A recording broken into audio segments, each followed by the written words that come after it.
winning any art awards probably, and that's okay. Just something real basic.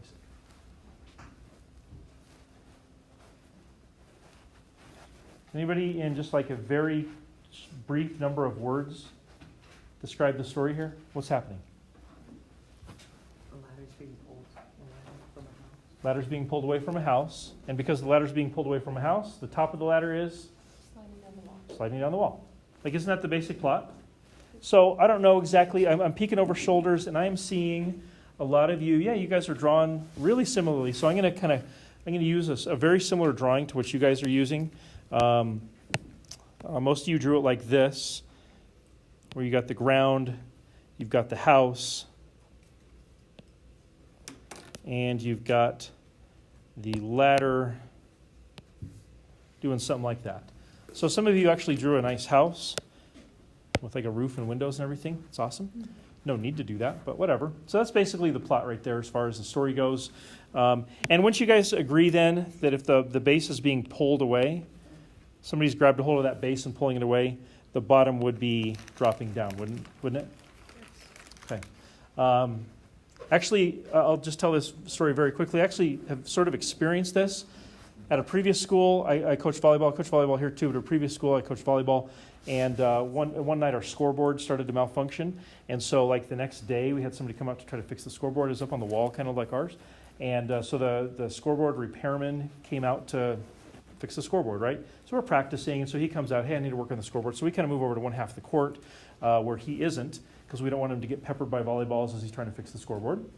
So he's up there on the ladder, propped up against the wall, working on the scoreboard. We're over in the corner, and I think I'm like talking to my team about, hey, we're going to do such and such a drill.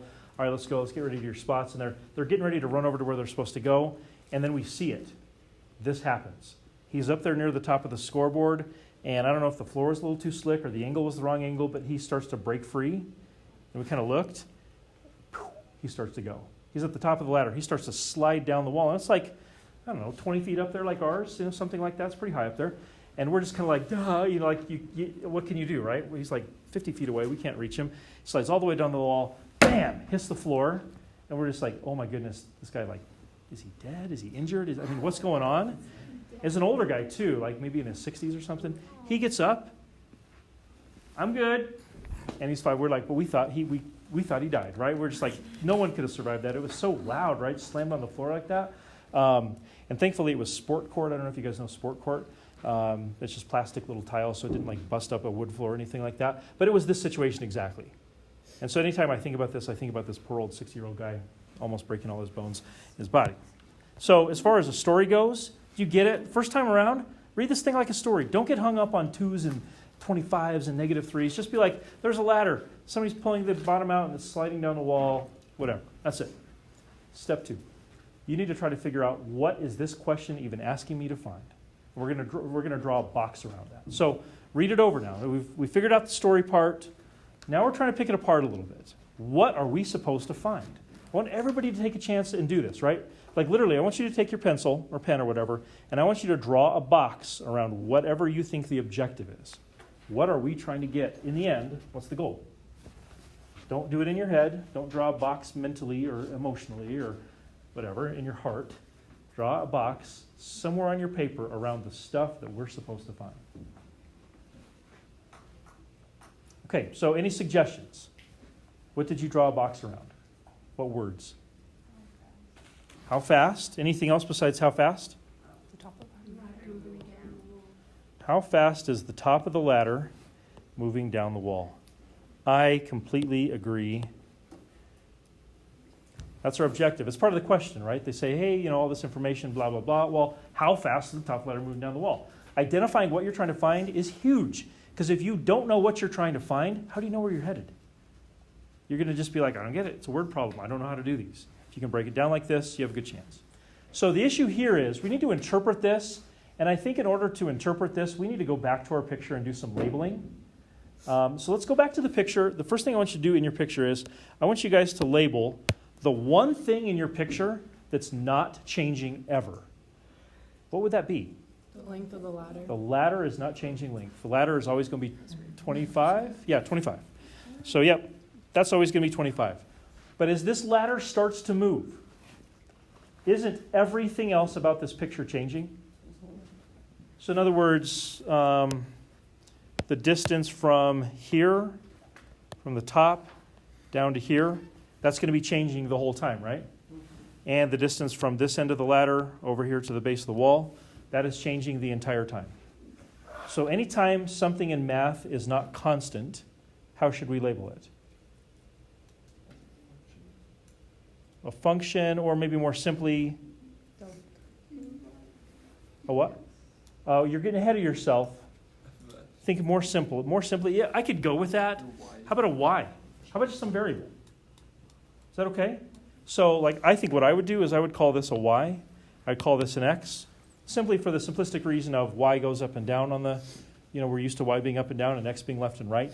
You could call it height. You could call it like h and b for height and base. That's where like 10 of you might do the same question and have like 9 different sets of variables. And that's okay. As long as it's clear, I'm good with that. Heather. Is the rate also constant, or is it fixed? So I was trying to be really careful about my wording. I said, what about your picture is not changing? Now, there's plenty of other stuff that might be constant or changing, but about the picture, those lengths, that's what I was talking about. But you point out something we'll use here in just a second. It's good. Okay, so now that we have our picture labeled, I think what we can do, this might be challenging, but I think you'll get really good at this. We've identified how fast is the top of the ladder moving down the wall. We've identified that as our objective, right? So going back to the picture, with that being labeled a y and an x and a 25, kind of like we did with the cube yesterday. Remember how the cube we had like dv dt was the goal, and like de dt was one of the key rates? Yes? Hey, don't let this be one of those moments where you get distracted and then you don't get it, okay? Please.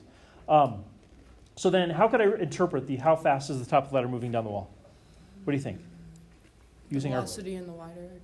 Okay, velocity in the y direction. Keep going with that. I want it to look a lot like these Leibniz variables. dy dt. Does that make sense? And wouldn't that be the velocity in the y direction? Yeah. It's the rate of change of y with respect to time. So anytime you take one of these key pieces of information, like any of these rates out of one of these word problems, I want you to use a Leibniz rate variable.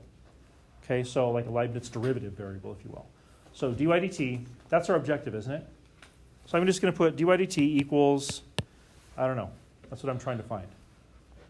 So once you've identified that, the next thing you want to do is you want to go back through your paragraph and you want to underline any other rates that might play into this. Do you see any other rates that would affect this? We're going to underline those. Say again? 2 feet per second. I agree. So 2 feet per second. How do you know that that's a rate? It comes right out and says it. That's one thing. And what does that have to do with? Yeah. So the base is being pulled away at that rate of 2 feet per second. Base is pulled away. So does that mean that dx of dt is 2? Yes. Perfect. So that's our interpretation. I want to focus a second on the 2. Might seem like a silly thing to do, but dx dt would be the rate of change of the base of that picture there, the x in this case. And 2 is right. It should be a positive 2. Why is it positive instead of negative?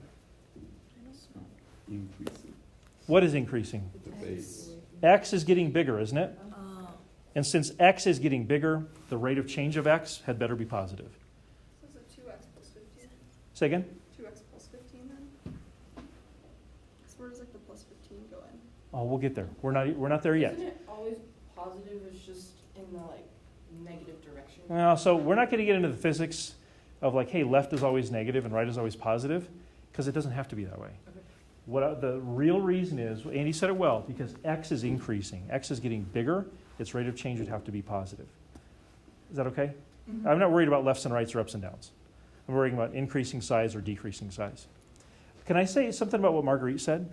She jumped ahead a little bit. She's like, okay, so 2x plus 15. I love what you're trying to do. You're trying to think ahead a little bit, but be very careful. I think the tendency is to just start pulling numbers out and throwing them in different places. And you might be right, or you might be wrong. I want you to know that you're right, or know that you're wrong and be able to fix it. Okay, I don't want it to feel like sort of a little bit random. I don't want it to feel that way at all. I want you to feel like this is structured enough to where as long as you don't mess up little arithmetic stuff, you're in great shape. Okay, and your question, Edie? I just wanted to So it's just because I think I'm getting confused with your drawing that it's increasing, like the base is like. X is getting bigger, isn't it? So like somebody has literally, and I don't know why, somebody has grabbed this end of the ladder over here, and they are pulling it away from the wall. Okay, so like from the distance of the base of the ladder. Yeah, distance from the base of the wall out to the ladder Is increasing. is getting bigger. Yep, exactly. Thanks. Okay, so let me just review the steps real quick, just to make sure you get it. Step number 1, read it as a story and maybe draw a picture. Step number 2, you want to put a box around your objective and try to interpret that objective into a Leibniz-ish kind of a derivative variable. And then underline any other key rates and interpret those as well. Make sense? That's where we are right now. Do you see any of the rates? We got the 2 up there, the dx dt equals 2. Any of the rates? Okay. I agree. Yeah, there's no other rates. Okay, so then step number 3 is to identify the freeze frame moment. Okay, this is going to be the moment in the movie where we care about the most. Maybe we pause it so we can rewind it or something and watch it again. I don't know. It's going to be the key moment. Can anybody identify what this freeze frame moment might be? Yeah, and what's the key word that tells you that this is the freeze frame moment? When. There you go. So when the base is 15 feet from the wall. So usually the way that I note that is I'm going to come down here and put FF, for freeze frame moment, is when what is 15? X. When X, literally when the distance from the base of the wall out to the ladder is 15. Freeze frame moment is that. So does that mean it would be 3? Does what mean what? Or would it be like 50? Like, because that's the x value, and then like dx over t is equal to 2, would it have to be like, never mind. Just I think you're wanting to like, so here's the thing. There's always a temptation with these to like, let me put it like this. There's always a, like, can I use the movie analogy? All we've really done here is like, you've read the reviews about the movie, you talk to your friend about the movie, and you know in the movie there's an X, and there's a 25, and there's a Y. But you haven't watched the movie yet. You haven't even like brought the movie up on your computer screen. You've just heard about this movie, about the ladder, and there's an X and a Y, and you don't know any details about the movie yet. In order to answer questions like that, we need to actually select the movie on Netflix or whatever, and we need to push play. We haven't even really selected the movie yet. Here's how we select the movie. I can see up there I've got this lovely picture with X's and Y's. I can see down here my information, you know, like right here I've got the Y again, I've got the X again, my freeze frame involves an X. I've got my picture up there, and sometimes this is the most challenging part. We need to think of a relationship between the important stuff up there. What kind of thing, and this is always going to be some principle from algebra or geometry or trigonometry or something like that, that relates this. And when I say relate, do you guys realize that relate is just another word for equation? We need to think of an equation that relates all this stuff. And there's lots of options. What do you, Andy, you kind of had your hand up, sort of? X squared plus y squared equals 25 squared. Where did you come up with that? The Pythagorean theorem. Pythagorean theorem. Let's see if this works. So he suggests x squared plus y squared equals 25. Before we decide if that's the right relationship for this situation, 25 squared, I would like to propose some other options as well. You all notice it's a triangle, right? Couldn't we have said area of a triangle equals 1/2 times x times y? Doesn't that relate the x's and the y's within an equation in some way or another? Couldn't I have said perimeter of the triangle equals 25 plus x plus y? That relates most of the stuff up there. You see what I'm getting at? A relationship. I could have even labeled one of the angles. I could have labeled that angle right there and said something like sine of theta equals y over 25. Yet again, another relationship. And I could have done one for cosine and tangent or secant and cosine. There's a lot of them there, of course. I could have done a lot of relationships there. Before I get your question, here is what would tell me or you that I've picked the right movie. I've picked the right relationship. I look back over here at all the stuff that I've got, and I look over here and I would say, which of those has the things that I want, but without a bunch of extra stuff that I either don't care about or don't know about? Do you see any of those that have some extra baggage that we just, like parts of the movie we just don't want to watch? Area. Like, we don't know anything about area, do we? We don't know anything about the rate of change of area. We know nothing about area. So I'd say that one is for sure out. What about perimeter? Is there any extra baggage there that we just don't want to have in our movie? Perimeter, yeah, that's bad. We don't know anything about P or dPdt or anything like that. So that's out. How about the last one? Sign. And what's the sign, but what's the offending variable? We don't care about it. Theta, angle. We don't know anything about it. We don't care about it. Now, in other situations, we will. But not in this one. Not in this one. So again, for those of you that are used to just memorizing stuff, you need to break free of those shackles. They are hindering you. They are limiting you intellectually from the perspective of if all you do is memorize stuff, you are so narrow in your abilities. If you can break free, you can be like, I can use any of that stuff. Because I know about sign, I know about perimeter, area, easy. I just got to figure out how it applies. That is freeing because now you're a thinker versus a memorizer. That's a beautiful thing. So Andy did pick out a great one. This is the one. This one will work out just fine. But I at least wanted to present those options. The reason why I want to present those options is because I've heard all of them mentioned, and they're all viable options for this one, but they just don't work because they got all that extra baggage. Okay, so at this stage, we have read about our movie. We've talked to our friends. They say it's an awesome movie, the ladder thing, the ladder movie, blah, blah, blah. Finally, we picked it out. We want to watch it. What do we have to do? Push play, but before we push play, we got to hold off. Question. Since like the relationships between like x and t has to always be 2. No, so dx dt is dx 2. is 2. So then, oh, never mind. Actually, I don't know. I'll just wait and see that. Okay, fair enough. We ready to play the movie? You ready? It's going to be so exciting. So we have to do DDT, as Marguerite mentioned. So we're going to do DDT of everything. And this is where a little bit of that implicit differentiation we've been working on so much hopefully will come into play and help us out. DDT of x squared, what do you think that is?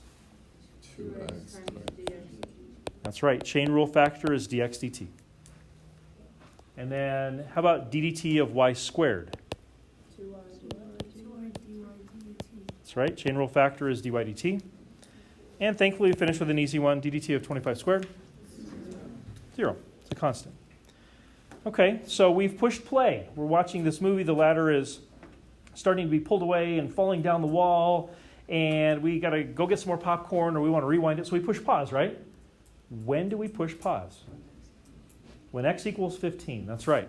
So what I'm going to do here is say, all right, well, I know quite a bit of information about what's going on when x equals 15, don't I? First of all, I know that x is 15. So I could plug in a 15 for x. Do I know dx dt at this freeze frame moment? It's 2, right? Because I did all that work ahead of time. I know that dx dt is 2, so I'm going to plug in a 2 right there. And here is the first small little hiccup we run into, because dy dt, that is exactly the thing I want to know. So it's okay that that's sitting right there. We want that to be there. But I don't know anything about y at the freeze frame moment, do I? plug in the original function. Yeah, don't I have a relationship between x's and y's? Yeah, so what I'm going to do, I could even redraw the picture if I wanted to. I could say then, at the freeze frame moment, I'll just put at ff, the ladder is still 25 feet long, but now the base is 15 feet away from the wall, and the y is my unknown.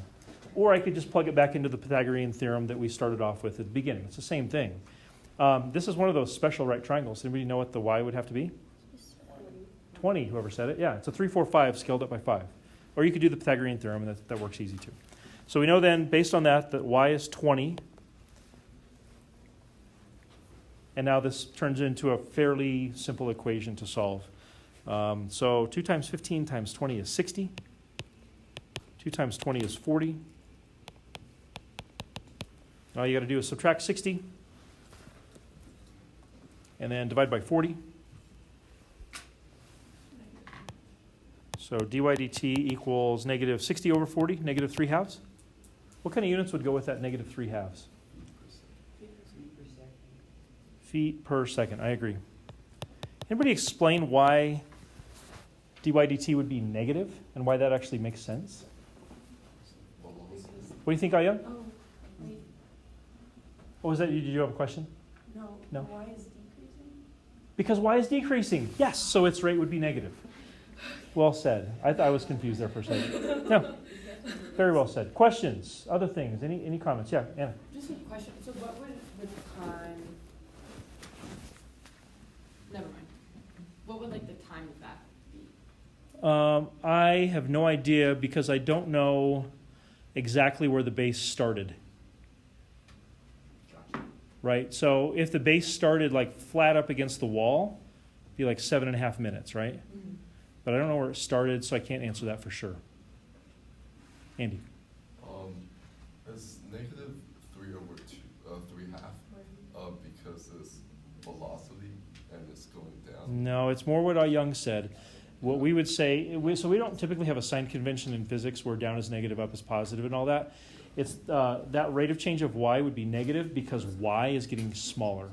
Yeah. But Y the is question- decreasing. The question is asking how fast is the top of the ladder moving? Yeah. down the wall? So dy dt is absolutely negative 3/2 feet per second.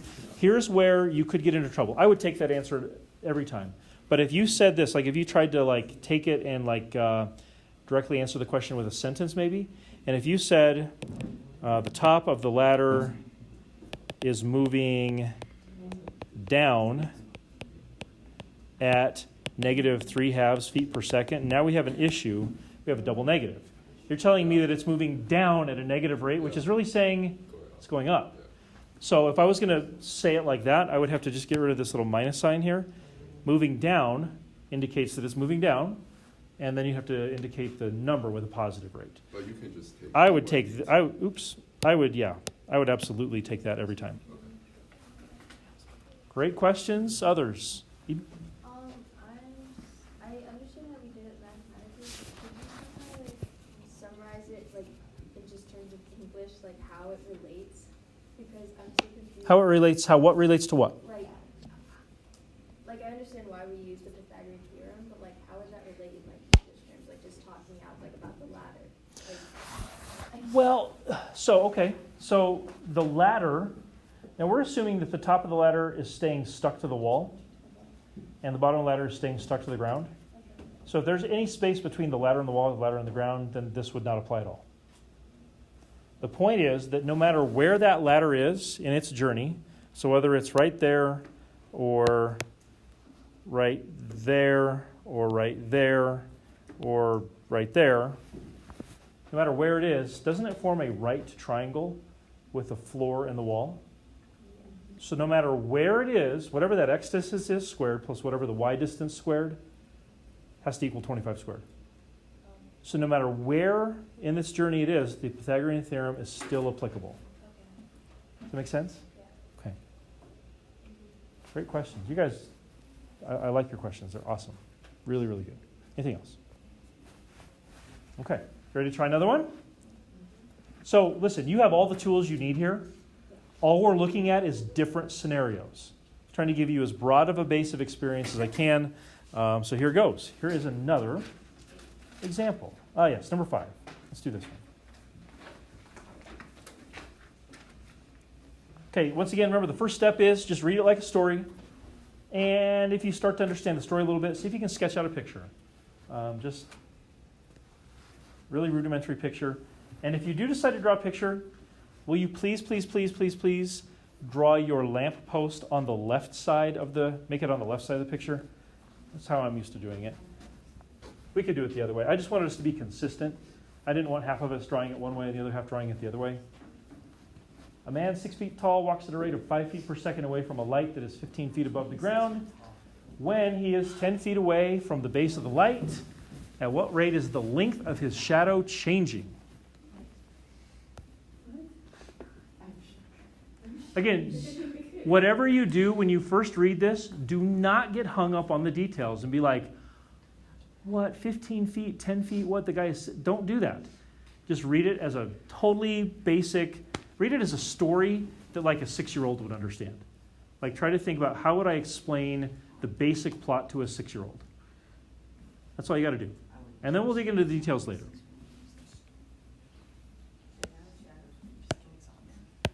You've all experienced this, unless you have avoided walking at night for your entire life. You've all experienced this.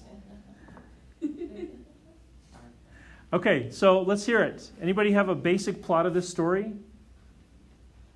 What do we know is going on? Lights 15 feet above the ground. Yep, there's a lamppost, a light 15 feet above the ground. What else? 6 foot tall man. Yeah, there's a man walking past it. Would we leave it at like 15, or when we like actually solve it, would that change? Like, would that affect? The lamp? I don't think the lamp's moving anywhere. No, the lamp doesn't move, but like, would that affect like the shadow, the fact that he's like 6 feet tall instead of Yeah. say, like 8 feet tall? Totally. So we would- It's going to affect. Yeah, I mean, think about it. Like if, well, let's draw a picture and we can talk about that. So, did you guys all put a lamp post over here somewhere? Like, here's the ground. Here's a lamp post. Here's my lamp. So if you've got, think about it. If you've got someone that is short, then isn't their shadow going to be pretty short? But if you've got somebody who is really tall, apparently like 12 feet tall, isn't their shadow going to be very long? So the height of the person matters, no doubt. So you would label that like 15. Yeah, you could call this 15 feet because the lamp not going anywhere. And since our like freeze frame moment is when he's 10 feet from the base, would you? You're getting so far ahead of yourself. Like, no, seriously, like Anna, I love what you're trying to do, but I think you can twist yourself up into a total confusion if you get ahead of yourself. So I just recommend that you not do that. I'm just going to draw the picture here. I've got the guy standing over here. He's walking like so, and I've got this lovely, I'll just make it red, this lovely beam of light that's just barely skimming his head there and creating a shadow. It should be a straight line. Let me just do that. Something like that. This is all I'd really draw. Maybe I put 6 feet right by the guy just to remind myself that he's 6 feet tall, or she. Who, I guess it's a man, so it's a guy 6 feet tall. That's all I would draw. I would not get hung up on freeze frame moments or rates or anything at all. I'm simply reading it as a story. I don't care about anything else yet. Is that okay? Now we're going to dig.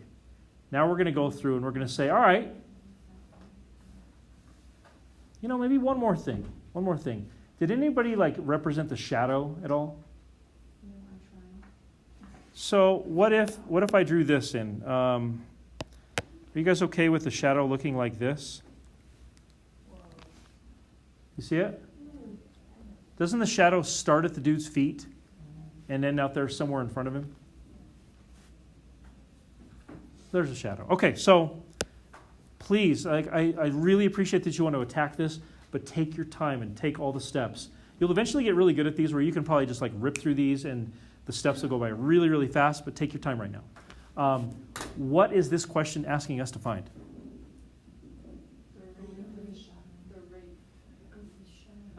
Yeah, the rate that the shadow is changing, the length of the shadow, yeah. So I put a box around that, maybe over here. At what rate is the length of a shadow changing? And so kind of like the latter question, in order for me to interpret this as a variable, I need to go back to my picture and do a little bit of labeling. So I'm concerned with the length of the shadow. What letter would you like to use to label the length of the shadow? X or S or L. S freaks me out a little bit because my S's look like 5s way too often. I would do a capital L. Yeah, let's do a capital L. Just, hey, listen, if you would choose to use some other letter, that's fine. I just want us to all do the same thing so we all talk about the same stuff. Let's use the letter L. Okay, so then if we are concerned with finding at what rate is the length of the shadow changing, how would you then use the picture and the words there to interpret that as a rate variable with Leibniz? DL/dt. There you go. So DL/dt equals, that's what I want to know. Okay, let's keep looking now through the rest of the question. Next step is we want to underline any other rates that will play into this. Anybody see any other rates that we'd want to underline? What do you see? And you just shout it out. 5 feet per second. How do you know that that's a rate? It says rate. Okay. We got to think about the context of it. So it is a rate of 5 feet per second. But what does that have to do with the situation? That's how fast? Well, I don't have any X's yet. No. Say it again. It's how fast the guy's walking. Right? The man is walking. So the length of the shadow, we don't know how fast that's changing necessarily, but I know exactly how fast the man is walking. He is walking. It says a man walks at a rate of 5 feet per second. So I got to go back to my picture, and I got to label something in my picture to enable me to be able to interpret this as a rate variable. What do I need to label? Distance between the man and the woman. There it is. Did you hear her? I don't know if the video heard her, so I'll say it. The distance from the man to the lamp. We got to label that. What do you want to label that as? I think X makes sense there. Let's go with X. Maybe you could use M for man or something. I think X works too. So would you do like a second triangle? Because that first triangle is like including his shadow. Would you draw? We already have 2 triangles. The man would be the vertical side of one of them, Yeah. and the lamp would be the vertical side of the bigger one. So I see 2 triangles in there as well. That'll be important here in a second. Yeah. Okay. I just got the lines. So if the man is X feet from the lamp, how would I then interpret a man walks at a rate of 5 feet per second? Like symbolically, what is that? dx dt. Good. And then I do have a freeze frame moment. dx dt is 5. What's my freeze frame moment? When x equals 10, right? When he is 10 feet from the base, we've decided that that's x, so when x equals 10. Okay, so what we've done so far is we've read the reviews, we've talked to our friends, we know a little bit about this movie about the man and the lamp. We even know a little bit of the details because we read the reviews. Now, we got to actually pick it out, and that is like selecting our relationship. What do you think? I'm just saying, if it was going to give us how far he was away from the base of, like how far he started away from the base of the lamp, would it like directly say that, or when it says like he's walking away, do you assume that he like started at the light? Or he could It start actually anywhere. makes no difference. We can't really assume anything. Okay. This could be like, Because if he started at the light, couldn't you say like with dx dt, like then x over t equals 5, and then well, so what I could do is I could say, over t. I could say he started at the base of the lamp, and then I could say my freeze frame moment is when t is 3. Mm-hmm. I could, that's a different level of complexity. We'll get into some of those in a little bit. But yeah, you're right, that certainly could happen. Andy, question? But it would directly say like where he started. Yeah, I would have to give you that information. Yep, for sure. Andy, go ahead. Would be 6 over L equals 15 over X plus L. So Andy's trying to tell us the relationship, right?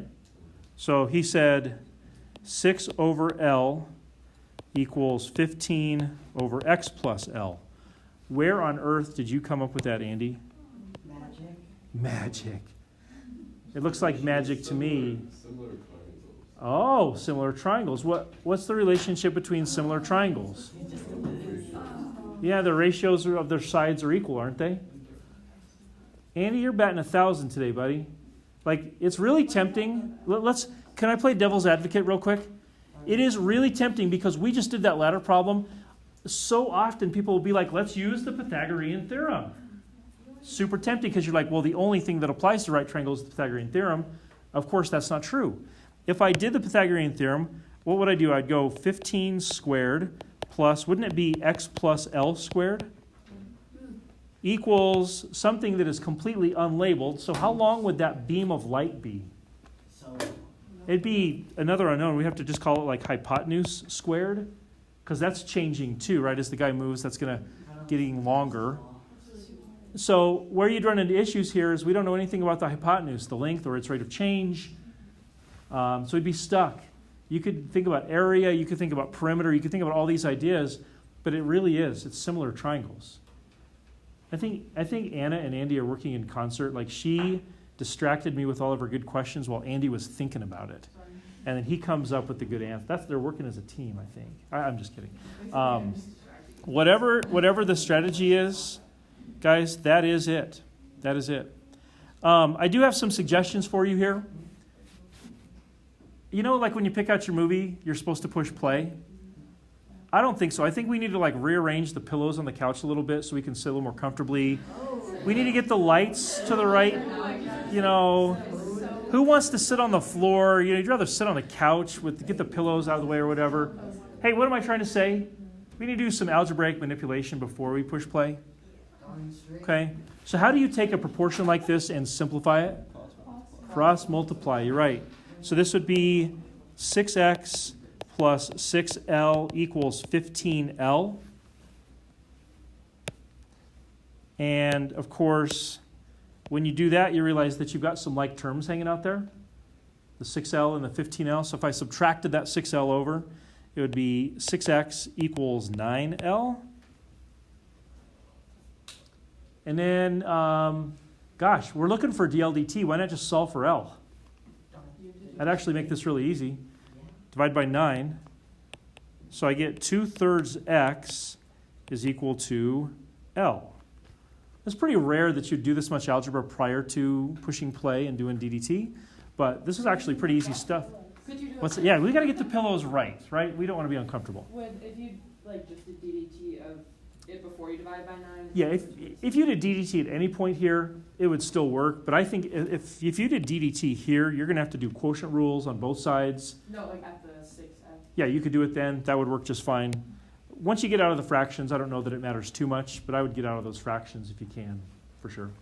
Okay, so we finally have everything arranged on the couch. We got our drink, we got our popcorn, we're ready to push play, so we do DDT, right? So what do you guys think DDT of 2/3 x is? 2/3 times? Times dx dt. Yep. And DDT of L is DLDT. That is correct. So we've pushed play, the movie's going, the man is walking, we're just riveted by this amazing movie. And we want to push pause, freeze frame moment, but there's something kind of interesting. What was our freeze frame moment again? X equals 10. Where would we plug the x in? There's nowhere. There is no input for x, and we have not made a mistake. We'll talk about this here in a second, but for this exact type of problem, freeze frame moment does not matter. But I do know what dx dt is, right? Because I put in all that work ahead of time. I know that that's 5. So if I just go 2/3 times 5 equals dl dt, I've got it. So it'd be 10/3. The units would be what? Feet per second, yep. So 10/3 feet per second equals dl dt, and that is the rate of change of the length of this guy's shadow. So why doesn't the freeze frame moment matter? Because the rate is constant. The rate is constant, and no matter where this guy is, don't we have the same type of proportionality between the little triangle and the big triangle? So the freeze frame moment really doesn't matter in this case. This is, as far as I know, with similar triangles, is the only case where you don't have a freeze frame moment that matters. Every other situation it will. If he was accelerating, then Whoa, what a beautiful question that would be. Then all of a sudden the freeze frame moment would matter.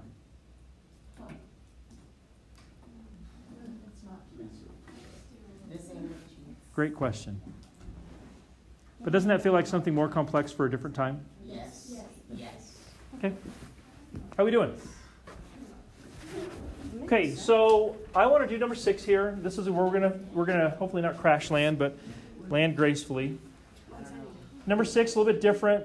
I feel like there are elements in number 6 that are far easier than anything we've done, but I feel like there's one element that's a little bit harder. Okay? One element is way easier, but one element is harder. So read it as a story, and I want you guys to start off this on your own. I want you guys to please put a box around, once you've read it as a story, afterwards go through your steps. See if you can put a box around what you think the objective is, underline and interpret any other rates. See if you can pick out the relationship, kind of like we did with the Pythagorean theorem and then the similar triangles thing. See if you can pick out a good relationship. See how it all goes. I'll just read out loud for you. The value of a share of stock in a new electric car company, the value is measured in dollars, is related to the price of the company's electric car by V equals 0.9886p to the 0.1314. If the price of the car is valued at $41,468 but is dropping at a rate of $41.27 per day, at what rate is the value of the stock changing in 5 days?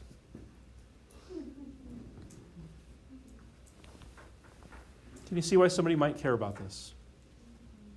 Maybe the CEO of this company. Maybe the stockholders. Whatever. Elon Musk would care about something like this, right? Except he has so many billions of dollars. He wouldn't start paying attention until later. I don't know. Maybe not. Who knows? Hey, hopefully you read it as a story. Did anybody identify what we put the box around, like our objective? There it is. Yep.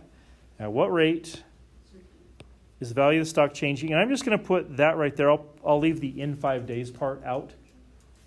So what did you guys use here? Did you guys interpret this into a variable? Okay. I like that, but I think we could be a little bit more precise based on what you're given. Or D5, technically, right? How about dv? Is that what you said? Yeah. dv is in value. dv dt. But that So- might be confusing with the V equals. What does v stand for?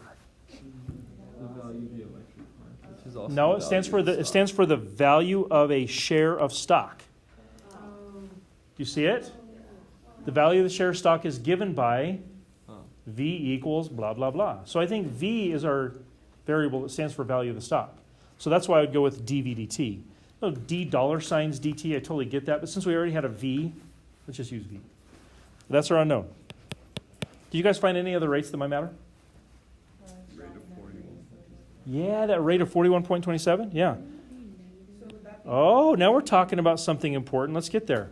So the price of the car is dropping at a rate of 41.27 per day. What variable would you guys use there? dp dt, right? Because price p, right? And then Maddie suggested, wouldn't that be negative? And I said, very interesting. What do you guys think? Should that 41.27 be negative? Why? Yeah, the price is decreasing or dropping, therefore its rate of change would need to be negative. So P refers to the price of the car, while Yeah. V refers to the Value of the stock. Okay. Yep. That's better. Okay, freeze frame moment. Did anybody circle that? 5 days. In 5 days. Agreed. So I'm going to put freeze frame moment is when t equals 5. Okay, so I think what comes next is actually the easy part. The relating equation. Why is this so easy? Gave it to you. It's right there. This is what relates the V and the P. It's sitting right there in front of you. So it might be one of those things that it's so easy that it's difficult. Once you see it there, it's pretty easy. So that is my relating equation. V equals 0.9886, P to the 0.1314. So how do I push play on this movie about the car and the stock? DDT. So I'm going to do DDT to everything. What's DDT of V? That's right. And then the right side's not that bad, except you have some sort of complicated numbers. So maybe you use your calculator here and figure out what 0.1314 times 0.9886 is. And I don't know what it is. I'm just going to peek over her shoulder here. So she got 0.12990204 P, and it would be negative 0.8686. Yeah. Yeah. But then don't forget the chain rule factor here. After doing all those details, it'd be easy to forget times dp dt. So far, this has gone really well, I hope. Our final step here is actually going to be, we'll see how it goes. dvdt, that's what I'm looking for, right? So I'm just going to say dvdt equals 0.12990204. I'm ready to plug in my freeze frame moment. So we got P to the negative 0.8686. I know that dp/dt is negative 41.27. I'm ready to push pause here. What's the problem? P. Well, you do have. The input is for P, but my freeze frame moment is when T equals 5. It'd be awfully tempting to throw a 5 in there, but that's wrong. That's apples and oranges, right? 41,468. So the second most tempting You have thing, to put the listen, hold on just a second. The second most tempting thing is to put in 41,468. Minus 5 times 41.27. So isn't that the price 5 days ago? Which is not what I want. Isn't the price losing dollars every day? So it's that equals. So it's 41.27 times 5. That's right. So it's minus 41.27 5 times. So you have to subtract the 41.27 for each of the 5 days that have gone by. So the price is a little bit lower than it was 5 days ago. So that's the tricky part here. You got to figure out how the t equals 5 plays into the freeze frame moment. And once you do that, it's just a matter of running the calculations on your calculator. DVDT then would equal what? It's pretty, I remember it's a pretty small number. But it's got times 10 to the something, right? Yeah. Yeah, oh, right. And so it's negative 5.25 times 10 to the negative fourth. Wait, quick question. Hold on, can I wrap it up real quick and then I'll get your question? So it's technically negative $0.000525 per day. But dollars per day. Okay, question, Marguerite? Yeah, going back to the P. Yep. I'm confused about that, so. So it's tempting to put the 5 in, but the 5 is just the wrong category entirely. Yeah. It's also tempting to put the 41,468 because that actually is the right category, right? But isn't 41,468 the price from 5 days ago? I want to know what's going on 5 days into the future. Yeah. And so each of the days that's gone by, hasn't that $41,468 dropped by 41.27? Like after the first day it lost 41.27 and the next day it lost another 41.27. So I need to subtract all those $41.27 off of the original price to understand my price at the freeze frame moment. Gotcha. Does that make sense? Yeah. So that's the tricky part of this one. It was easy because they gave you the relating equation, but figuring out the whole freeze frame moment thing was a little tougher. So, hey, you guys see how this is all the same stuff, just different varied scenarios? I hope you're seeing that common thread throughout all of it. Dollars per day, I believe. Yeah, dollars per day. Hey, have a great day, you guys. Thank you for your hard work. I see very promising progress in you. Keep up the hard work. I do.